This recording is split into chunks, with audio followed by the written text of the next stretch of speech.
So I'm in quarantine because I traveled from Sweden, and when I got to here, Sweden was put on the list of one of the risk countries.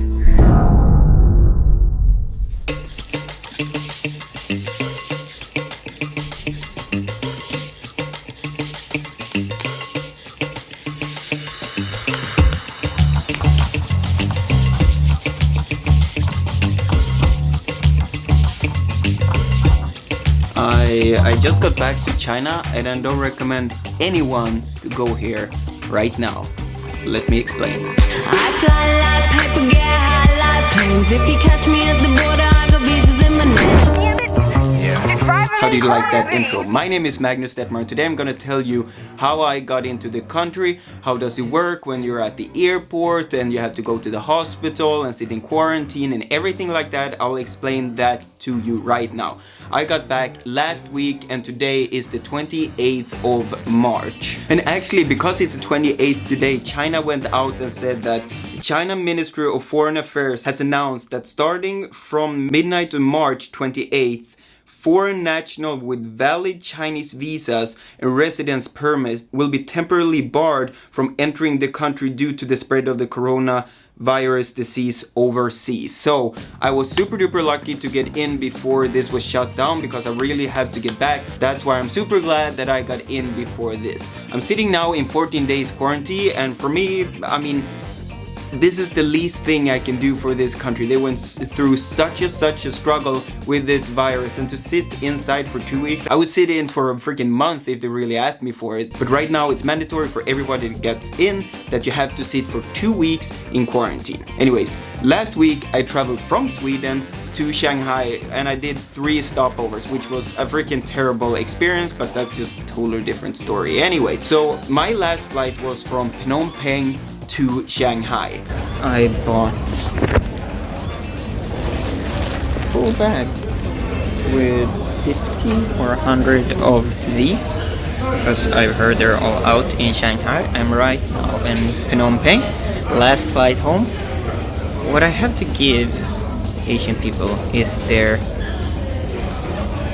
willingness to wear masks. Europeans should really learn from that, because what I saw in Europe is like no one is wearing a mask. Here, look at this line. That's called respect for your surroundings. So yeah, during these corona times you should really wear a mask. Anyways, it's time to board. And during that trip you actually have to check your temperature 3 times. 1 before takeoff, 1 during the flight, and 1 when you land. And during the flight you have to fill in an application form. That's the health declaration application form. So what you write there is basically your personal information. You have to write which country that you have been to, and depending on which country you have been to, you're put into different risk groups, but I'll get to that in a sec. Anyways, what you also have to write down is if you have any fever, any cough, any symptoms, stuff like that. It's just basic information about your health. So when you land in Shanghai, you actually got to sit on the airplane for 2 to 3 hours. And what happens is they take section by section that can walk off, so not all the people at the plane walk off at the same time. Anyways, when you get out, you go to and have to hand in that paper. And depending on which country you've been to in the last 14 days, you'll be sent off to a different place in the airport. So since I've been to Sweden, I was placed with some other foreigners that's in the same risk group as me.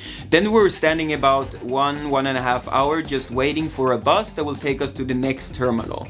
At that terminal, you bring that sheet with you that I had from the beginning. What happens then is that they put a stamp on your passport. So since I came from Sweden, I got a yellow stamp because that's the risk group yellow. If you've been to a country that has no coronaviruses, then you will get a green stamp. If you come from a country like, I don't know, Italy or Spain or something like that, then you will get a red stamp. And after that you get sent to a different place depending on the risk level that you are in, and then you have to tell them where you live in the city. And since I live in Jing'an, I went to the Jing'an booth, and there I have to sign that I will stay in a self-quarantine for 14 days, not leave my apartment. And here you cannot argue anything. This is just, you have to accept in order to get into the country. After that, you just have to sit and wait for the bus, because there are special buses that drive you from the airport to the hospital in which district that you live in. And this takes quite some time. We waited for 2.5 hours, something like that, because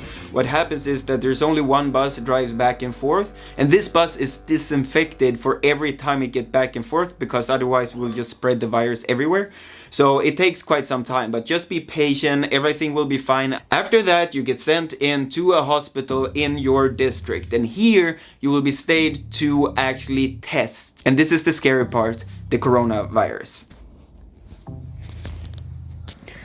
So I'm in quarantine here in my little room, and if you see over here, there's a little bed, here's my stuff.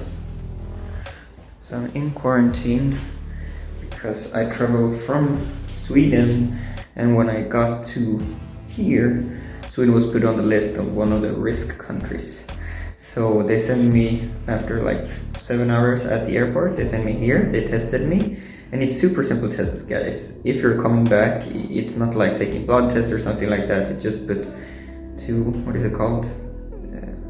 Wipes in your nose, and then one in your throat, really quick. It takes like less than a second, and they take those and throw it and send it to the lab. So what happens is you have to sit here and wait for about 8 hours, and then hopefully everything is okay. I haven't got the results back, that's why I'm a little bit nervous right now, but everything will be fine. And then you will be sent into your home, and you will stay in quarantine for 2 weeks. I've been traveling for more than 48 hours, so I'm a little bit tired right now. Hope everything goes good. And this is where the really long wait starts, because you will be sent to a room where they give you a little bit of snacks, they give you water, you can order some Chinese food as well, twice a day. Update now, it's 6 o'clock. Slept a little bit because I haven't slept for like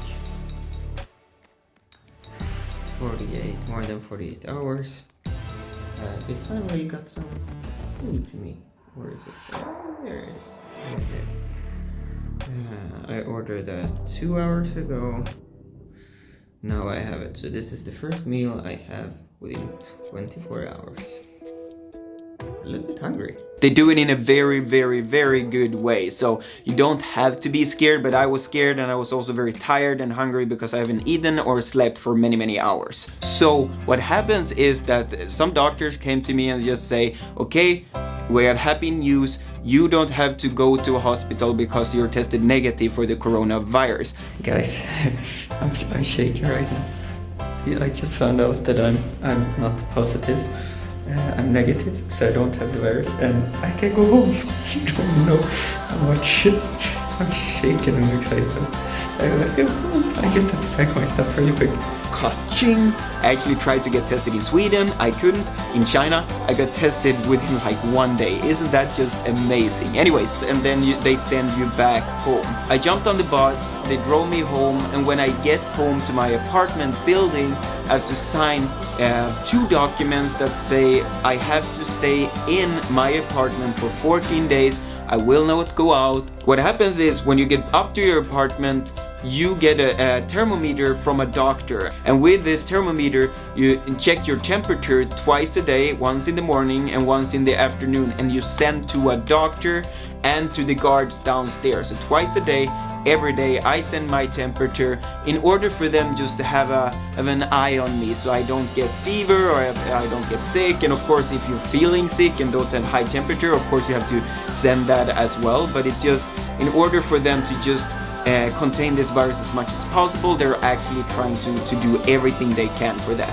So yeah, that's basically it. That's the whole trip from like traveling from Phnom Penh back here to my apartment, and so far I've been a little bit over a week in the quarantine, and I'm doing great. I mean, this is the opportunity for you to do everything that you haven't been able to do before because you have been stressed or you haven't had time or haven't been home, stuff like that.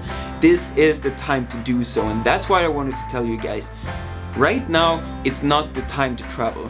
Right now, it's not the time to just travel back unless you really have to. I just have to go back because of my work, and that's why I travel back. But right now I don't recommend anyone to travel. Right now it's just the time to sit home, just wait it out, because that's what China did, that's what the rest of the world had to do. And in order to us to stop this virus as quick as possible, as long as we follow the example of China right now. Hope you have enjoyed this video. My name is Magnus Detmar, and I'll see you very, very soon. I have a lot of time now when I'm in quarantine, and I'll pump out videos, promise. See you. Bye bye. It's gonna be alright. Yeah, yeah. How can you tell? Yeah, yeah. I feel it in my heart. Yeah, yeah. It's gonna be okay. Yeah, yeah. The sun is shining bright.